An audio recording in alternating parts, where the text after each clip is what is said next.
There are places in the world that don't belong here, roads that lead to nowhere, forests that whisper your name, and paths you wish you'd never set foot on. For me, it all started with that road, a road that appeared out of nowhere, stretching into the foggy night like it had been waiting for me. I wasn't supposed to be there. None of us were. It was supposed to be a simple road trip, a weekend getaway with my friends. But that night, we stumbled onto something far darker than we ever imagined. A road that vanishes and takes you with it. It was late, and we were already behind schedule. The GPS had died, and our phones had no signal. I was driving with my 3 friends, Mike, Jenny, and Sarah, in the car. We had been on the highway for hours, and when we missed our turn, the darkness swallowed us whole. "Just keep going," Mike said from the passenger seat, scrolling through his dead phone. "There's got to be a turn somewhere." But as I drove deeper into the night, the road seemed to stretch endlessly. No signs, no lights, just thick trees on either side, and the distant hum of the car engine. And then we saw it. A narrow, unmarked road appeared to the right, barely visible through the fog. It wasn't on any map. It wasn't supposed to be there. But we were desperate to find our way back, so I turned onto it. The moment we did, the air felt colder, the darkness thicker, and the road, it seemed alive. As we drove, the headlights barely pierced the thick fog that wrapped around the car like a shroud. The road twisted and turned in ways that didn't make sense, leading us deeper into an unfamiliar landscape. "What the hell is this place?" Jenny muttered from the back seat, peering out the window. I didn't answer. Something about the road felt wrong. The trees lining the path were gnarled and twisted, their branches reaching out like skeletal hands. The air smelled damp, heavy, like decay. "We should turn back," Sarah said, her voice trembling. But when I glanced in the rearview mirror, my heart stopped. The road behind us was gone. There was nothing but trees. The road had vanished. I slammed on the brakes, the car skidding to a stop. We all sat in stunned silence, staring at the void behind us. "What the hell?" Mike whispered, his voice barely audible. I threw the car into reverse, but the tires spun uselessly. The road was no longer there. We were trapped. I had no choice but to keep driving forward. There was no way back. As we pressed on, the road seemed to stretch endlessly.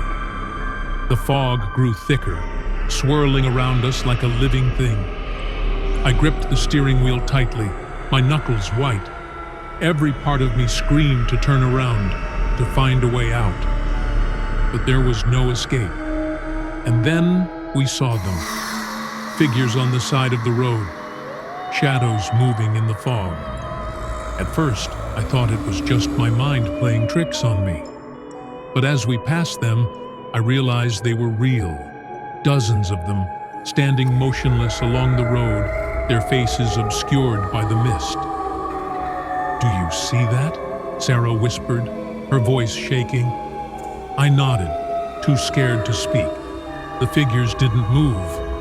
They just stood there, watching us. I pressed the accelerator, desperate to get away, but the road seemed to stretch endlessly before us, and the figures continued to appear, closer and closer. Finally, after what felt like hours, the fog parted, revealing a small town up ahead. Relief flooded through me. We weren't alone. The town was old, with dilapidated buildings and flickering streetlights. There were no people in sight, but at least it was a sign of civilization. "Let's stop here," Mike suggested, though his voice was uncertain. "Maybe someone can help us."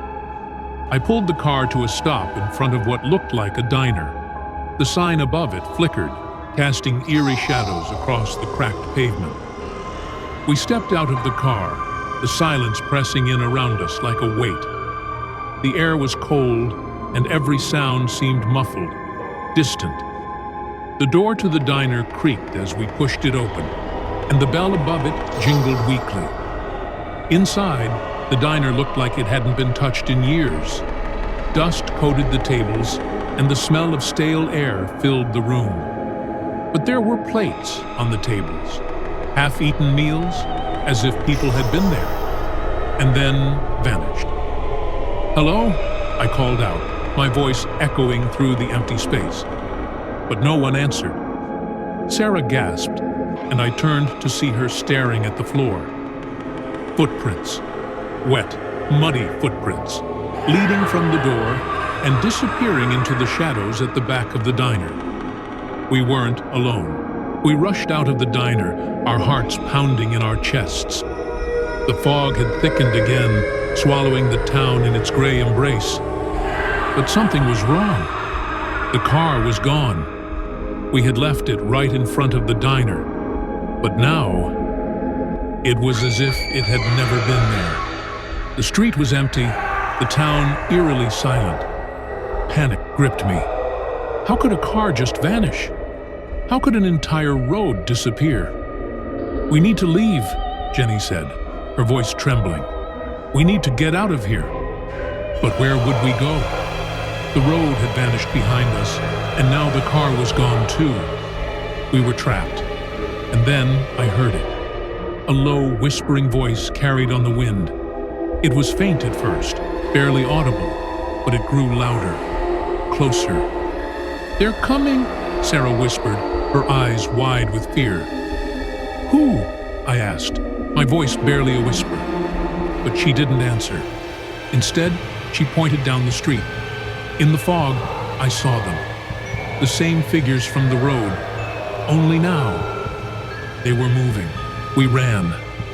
We didn't know where we were going, but we had to get away from those figures. They moved slowly at first, but as we ran, they seemed to pick up speed, their dark shapes closing in on us. The fog thickened around us, making it impossible to see more than a few feet ahead. The buildings of the town seemed to blur together, twisting and warping in the haze. And then, without warning, the ground beneath us shifted. I stumbled, falling to my knees. When I looked up, the town was gone. We were back on the road, the vanishing road. The figures were gone, but the fear in my chest remained. The road stretched out before us once again, endless and unforgiving. "I don't understand," Mike said, his voice breaking. "We were just in the town. How are we back here?" I didn't have an answer. None of us did. The road was playing with us, trapping us in a never-ending loop. Hours passed, or maybe it was days. Time seemed to blur together on that road. We were exhausted, terrified, and hopeless. And then, one by one, my friends began to vanish. It started with Jenny. We were walking, trying to find some way out, when she simply disappeared. One moment she was beside us, and the next, she was gone. No sound, no scream, just gone. Then Sarah, and then Mike. I was alone. The road stretched out before me, endless and empty. The fog closed in around me, thick and suffocating. I could feel the eyes of the shadows watching me, waiting for their moment. I walked for what felt like an eternity, my legs numb, my mind racing. The road had taken everything from me, my friends, my car, my sense of reality. It was like a living thing, feeding off my fear, trapping me in its endless cycle. And then, just when I thought I couldn't take it anymore, the road disappeared. I found myself standing in the middle of a field, the fog lifting, the sun breaking through the clouds. The road was gone, but I knew, deep down, that it wasn't over. The road was still out there, waiting for its next victim. Because once you step onto the vanishing road, you never really leave. And now, As I sit here telling you this story, I can feel it calling to me again. The road is always there, waiting, watching, and someday it will take me back.